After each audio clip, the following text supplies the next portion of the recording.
A woman on a solo cross-country road trip discovers the travel log in her rental car's infotainment system, which shows the exact same journey being made a year prior, stopping at the same remote motels and landmarks. As she tries to deviate from the route, a series of unsettling coincidences forces her back onto the original path, leading her toward the final terrifying log entry in the middle of the desert. My name is Clara, and I've always believed that life was a road you pave yourself, not one you are forced to follow. I was a research librarian, a profession dedicated to charting knowledge, yet my own life map was a small, predictable circle. This trip was supposed to be my rebellion, solo journey from the misty shores of Oregon to the sun-baked landscapes of Arizona, a grand, unscripted adventure in a rented sedan. The car was a generic silver sedan, smelling faintly of disinfectant and lost freedom. For the first 3 days, the journey was everything I had hoped for. I drove with the windows down, the radio playing forgotten songs, stopping whenever a dusty antique shop or a scenic overlook called to me. I was the master of my own itinerary, gloriously, beautifully alone. It was on the 4th evening, in a nondescript motel room in northern Nevada, that my adventure took its first, subtle turn. I was trying to pair my phone to the car's infotainment system, fumbling through the clunky menus. It was there, buried under 3 layers of settings, that I found it. The trip history log. Curiosity piqued. I opened it. The screen displayed a list of past journeys, each a string of dates and GPS coordinates. Most were short local trips, but one stood out, dated exactly 1 year ago to the day. Intrigued, I tapped on it. A map appeared, tracing a route from Oregon to Arizona. It looked hauntingly familiar. I zoomed in. The log showed stops at the same roadside diners I had eaten at, the same quirky landmarks I had photographed. It even showed a stop at this very motel, the Dusty Star, on this exact date a year prior. A strange chill crept up my spine, but I dismissed it as a fascinating coincidence. Someone a year ago had the same taste for scenic, forgotten highways as I did. It felt like a strange kinship, a connection to a fellow traveler across time.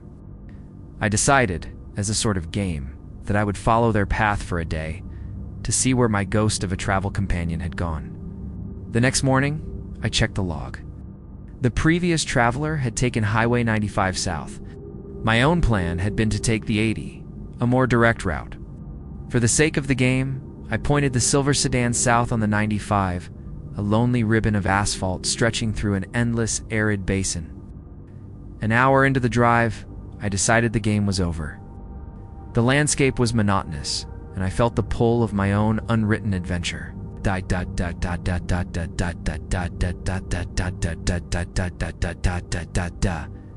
the next junction, I drove for less than 5 minutes, when the traffic ahead slowed to a crawl, then stopped completely. Up ahead, blue and red lights painted the morning haze. A tanker truck had overturned, spilling its entire load across all lanes. It wasn't oil or milk. It was thousands upon thousands of pale white marbles, glittering like a field of alien eyes under the desert sun. The road was impassable. A weary state trooper informed me it would be closed for at least 8 hours. The only way forward was to turn back and take the 95 south. The coincidence was so specific, so bizarre, that it felt less like chance and more like a cosmic joke.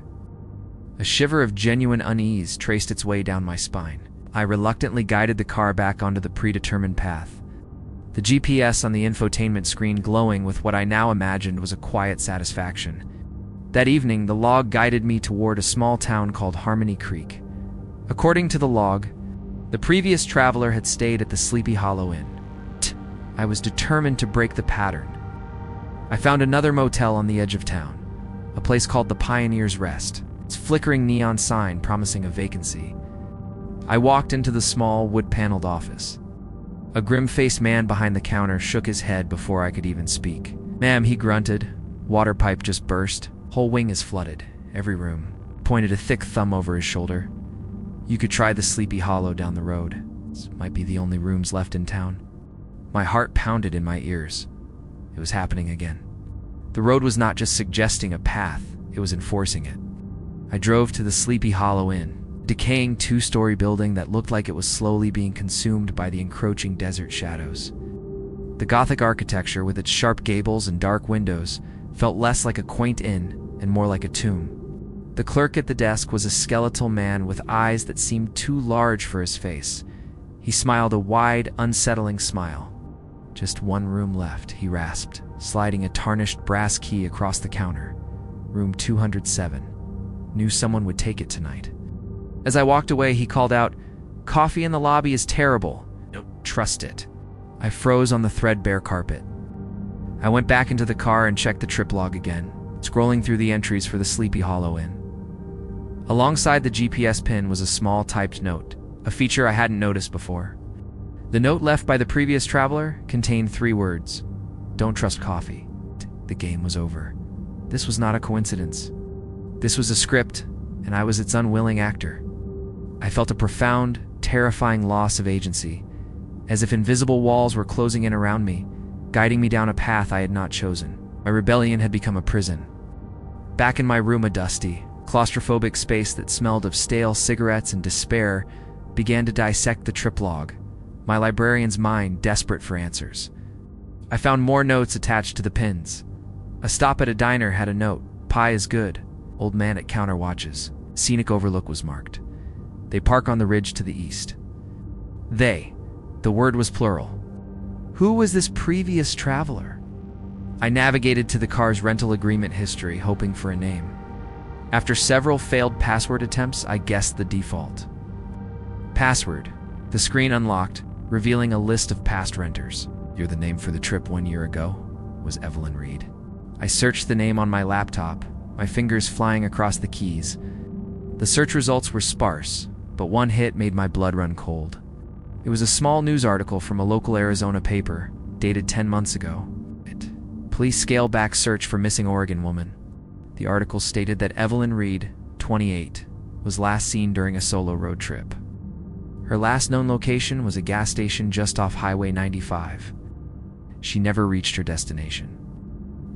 The room felt suddenly colder, the shadows in the corners deeper. I was not just following the path of a fellow traveler. I was following the path of a dead woman. The unsettling coincidences, the blocked roads, the flooded motels, they were not random. They were orchestrated. The word "they" from Evelyn's note burned in my mind. She wasn't being followed by one person. She was being herded. And now so was I. My mind reeled. Who were they? Why were they doing this? Was it a game? A cruel, elaborate hunt played out across the lonely highways of the American West? I felt a wave of pure, undiluted terror. Every person I had interacted with, the state trooper, the motel clerks, was now a potential conspirator, a smiling mask hiding a monstrous secret. I had to get out. I had to break the pattern. I packed my bag, my hands shaking so violently I could barely zip it. My plan was simple. Leave in the middle of the night, drive north, and don't stop until I hit a major city. I crept to the door, my heart pounding a frantic rhythm against my ribs. I unlocked the deadbolt, my fingers fumbling with the chain. As I pulled the door open a few inches, I saw it. A single, folded piece of paper had been wedged in the door jamb, held in place by the frame. It hadn't been there when I entered. With a trembling hand, I took it. The paper was crisp, the fold sharp. It was not a printed note from the car's system. This was handwritten in a jagged, aggressive scrawl. It contained only 2 words: "Don't leave." The guy slammed the door, my back crashing against it. He was here, one of them. He was outside in the dark, silent hallway, watching my door. He knew I was planning to run. The feeling of being watched was no longer a vague paranoia. It was a certainty, a suffocating presence on the other side of the thin wooden door. My escape was thwarted. I was trapped in room 27, a fly in a spider's web, waiting for the spider to return. I spent the rest of the night huddled in a corner, watching the door, every creak of the old building a footstep in the hall. Morning came, but the sun brought no comfort, only a flat gray light that made the world look like a photograph of a crime scene. There was no choice. I had to continue the journey. To deviate was to invite their direct intervention. My only hope was to play their game, to follow Evelyn's path to its final, terrifying destination and somehow find a way to survive what she could not. The final entry in her log was not a town or a motel. It was a raw set of GPS coordinates in the heart of the Nevada desert, labeled simply, "Final Stop." As I drove, the landscape became increasingly desolate. The road was a crumbling line drawn through a vast, empty canvas of sand and rock. The silence in the car was absolute. The radio played only static. My phone had lost its signal hours ago. I was completely alone, completely cut off. I followed the GPS down a dirt track, the sedan kicking up a plume of dust. After several miles, the system announced, "You have arrived." I stopped the car. There was nothing here. Nothing but the endless empty desert, the sky a vast, indifferent blue. And then I saw it. About 100 yards from the track, half hidden in a shallow ravine, was another car. A silver sedan. The same make, the same model as mine. A cold dread washed over me. It was Evelyn's car. I got out, the desert heat hitting me like a physical blow. The silence was unnerving. I walked toward the abandoned vehicle. Its door was slightly ajar, creaking in the hot wind. Inside, the car was empty, but on the passenger seat was a smartphone. I picked it up. The screen was cracked, but it had power. There was only one file on it, a video. I pressed play. A young woman's face filled the screen. Her eyes were wide with terror. It was Evelyn Reed. She was speaking in a ragged whisper, as if trying not to be overheard. "If you're watching this," she said, her voice trembling, "it means you followed the path, just like I did. The log in your car. It wasn't the first. I was following the log of a man named David, who disappeared a year before me. It's a chain, a trap." She took a deep, shuddering breath. "They're not just one person. It's a group. They hunt people. They orchestrate everything, the accidents, the motels. Make you feel like you're going crazy, like it's all in your head, but it's real. They're real." She glanced nervously over her shoulder. "This is where it ends. They told me to wait here. They're coming." The video ended abruptly. I stood there, the dead woman's phone in my hand, the desert sun beating down on my head. A sense of profound, horrifying clarity washed over me. It was all real. And then I heard it, sound that did not belong in the empty desert. The soft crunch of gravel under a heavy boot coming from behind my own car. I spun around. Standing beside my rental sedan were 3 figures. They were dressed in practical, dusty clothing, their faces shadowed by wide-brimmed hats. They stood perfectly still, watching me, their forms wavering in the heat haze. They had been waiting for me. One of them raised a hand, not in a wave, but in a slow, deliberate gesture, beckoning me forward. The game was over. I had reached the end of the road. A solo backpacker rents the last available room at an isolated old guest house in the mountains and is told by the owner that they are the only guest for the night. After midnight, they are woken by the clear sounds of a violent struggle coming from the room next door, a room that is supposed to be empty. My name is Ben Carter, and I chase silence for a living. As a travel writer specializing in off-the-grid destinations, my job is to find the last quiet corners of the world. The Blackwood Guest House, a forgotten relic nestled deep in a remote mountain valley, seemed like the perfect subject for my next article. The journey there was a pilgrimage into isolation. The paved road dissolved into gravel, then into a rutted dirt track that wound its way through ancient, moss-draped forests. The guest house itself was a magnificent, decaying beast of a building, a 3-story Victorian monstrosity of dark timber and faded grandeur, with a wide, sagging porch that groaned under my weight. The air inside was cool and still, thick with the smell of old wood, beeswax, and something else, something faintly metallic and unsettling, like old pennies. The owner, a woman named Mrs. Albright, emerged from the shadows of the reception hall. She was a tall, severe woman with hair pulled back so tightly it seemed to stretch the skin of her face. Her eyes the color of a winter sky. "Just you, then?" she asked, her voice a low, gravelly hum. I confirmed I was traveling alone. "Good," she said, a flicker of something unreadable in her eyes. "You'll be our only guest tonight. The season is over."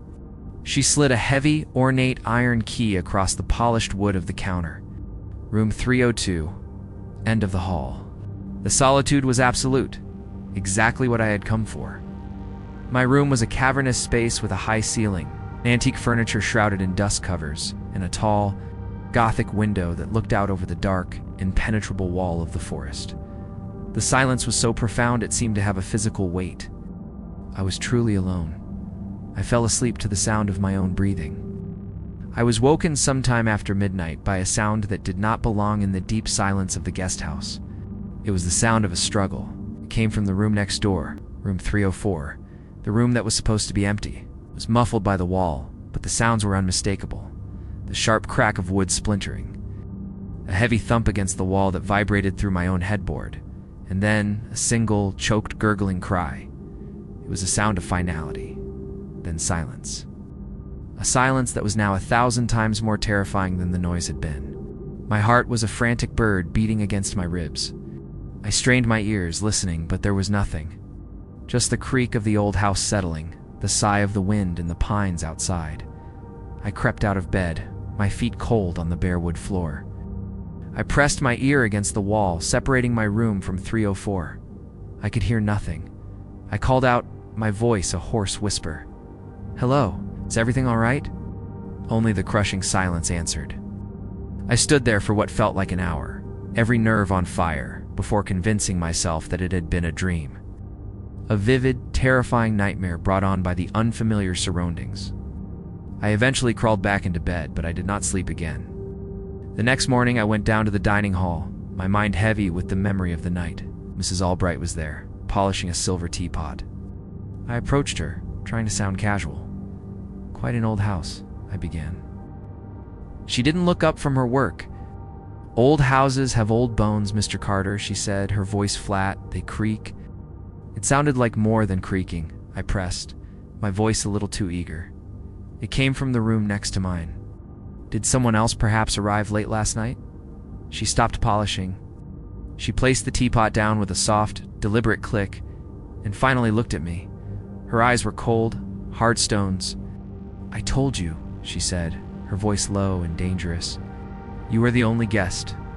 Her denial was too quick to absolute. She was lying. My journalistic instincts, long dormant, began to stir. Something had happened in that room, and she was determined to cover it up. I spent the day feigning interest in hiking, but my mind was consumed with the mystery of room 304. I needed to get inside. The opportunity came that afternoon. While Mrs. Albright was occupied in the garden, I noticed a ring of old forgotten keys hanging on a hook behind the reception desk. One of them was labeled 300 to 310. My heart pounded as I let myself into room 304. The room was the mirror image of my own, but it was pristine, sterile. The bed was perfectly made, the dust covers on the furniture undisturbed.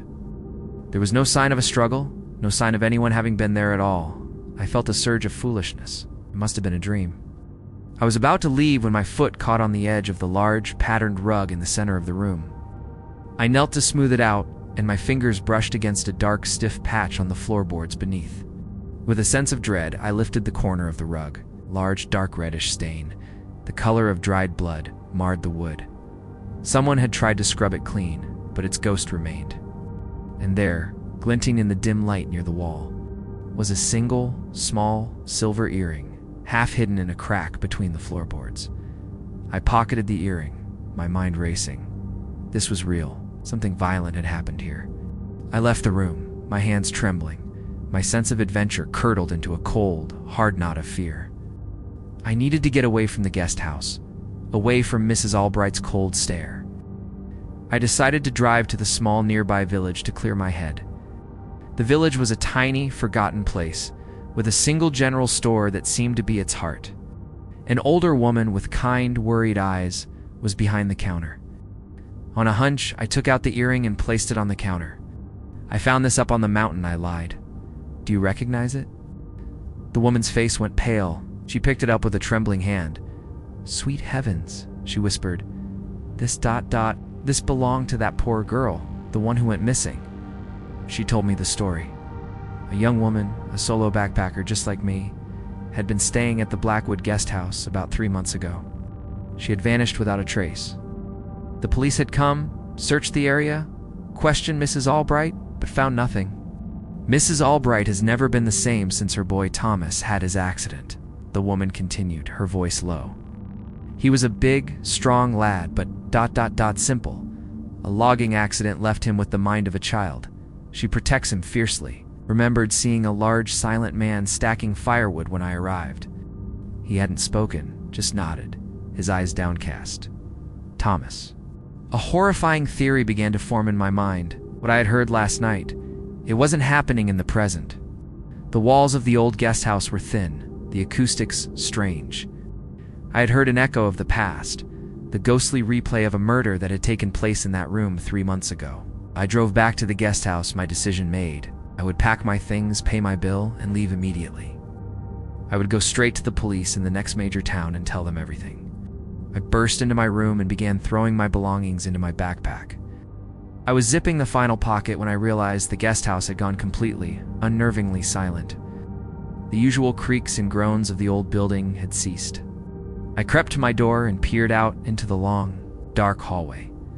Mrs. Albright was standing at the far end, by the top of the main staircase, her form a stark, black silhouette against the fading light of a large window. She was not looking at me. She was looking at the door to room 304, and then I saw him. Thomas. He emerged from the shadows of a side corridor, his large frame moving with a chilling, silent purpose. He was holding a heavy, freshly sharpened axe.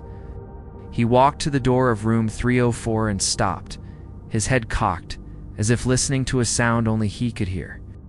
They weren't just covering up a past crime, they were reliving it, preparing for a new one. I backed away from my door, my heart pounding in my throat. My car. I had to get to my car. I turned to the large window in my room, my only other way out. It looked down onto the sloping roof of the porch, 2 floors below.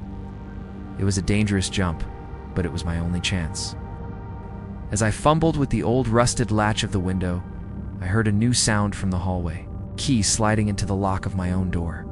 The heavy iron key Mrs. Albright had given me. She wasn't just standing guard. She knew I had been in that room. She knew I had found the earring. The struggle I had heard was not an echo of the past. It was a prelude to my own future. The lock clicked. The doorknob began to turn.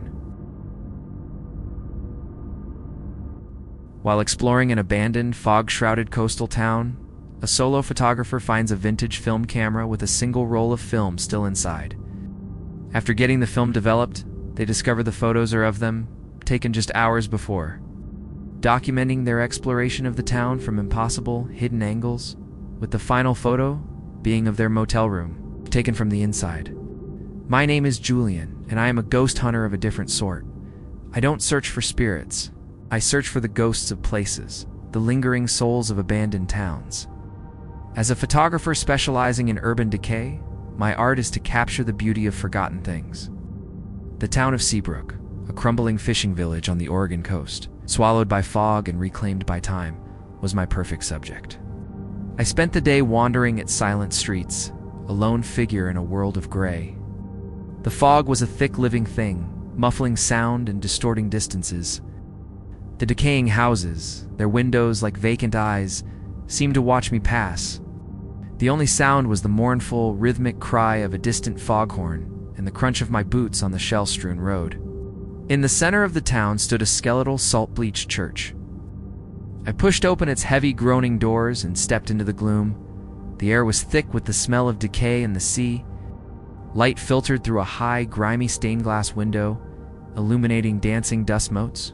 And there, sitting on a front pew, as if left just moments ago, was a vintage film camera. It was a beautiful object, an old Leica, its leather casing cracked with age. It felt strangely warm to the touch. I checked it.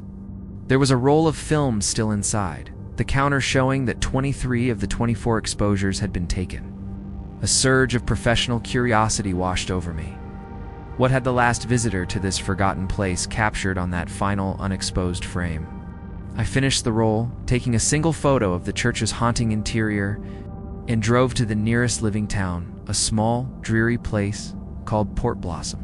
I found a small camera shop run by a quiet, elderly man who still offered a 1-hour film developing service.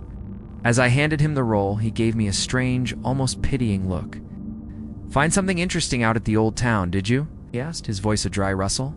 I waited in a nearby coffee shop, the anticipation a knot in my stomach. An hour later, I returned to the shop. The old man handed me a thick envelope of freshly developed photographs without a word. I sat in my car and pulled them out.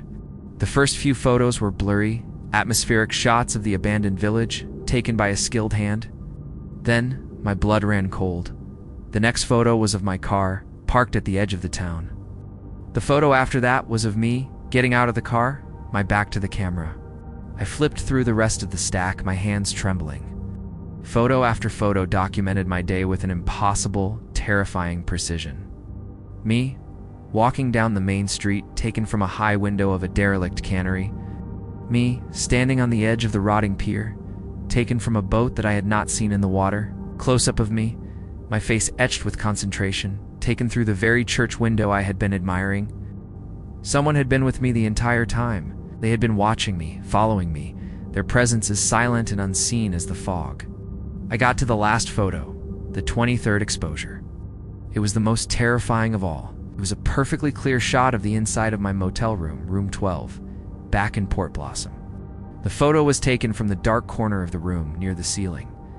In the center of the frame, sitting on the neatly made bed, was the vintage Leica camera.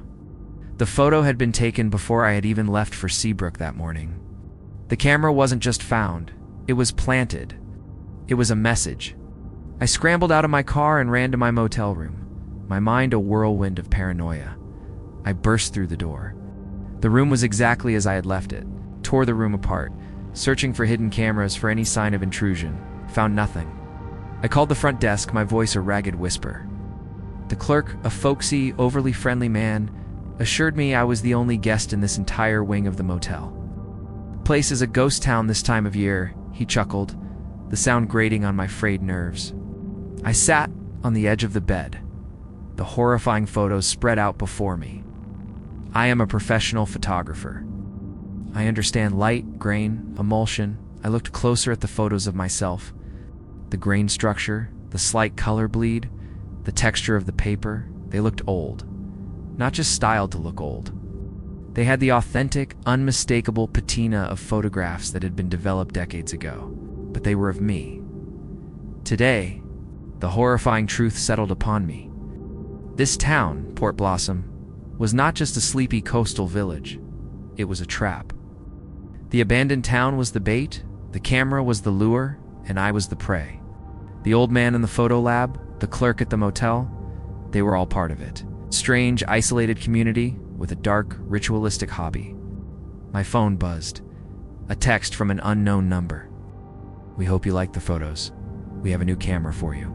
This one is digital.